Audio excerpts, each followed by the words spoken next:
В Хакасии определили лучшую народную дружину и лучших народных дружинников.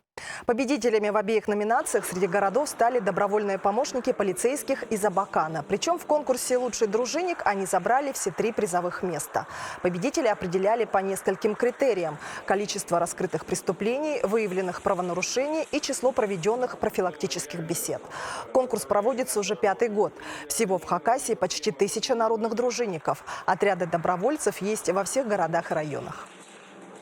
Очень интересная работа, познавательная. И после того, как я поработала определенное количество времени, я решила, что я хочу пойти работать в полиции. Дает мне опыт.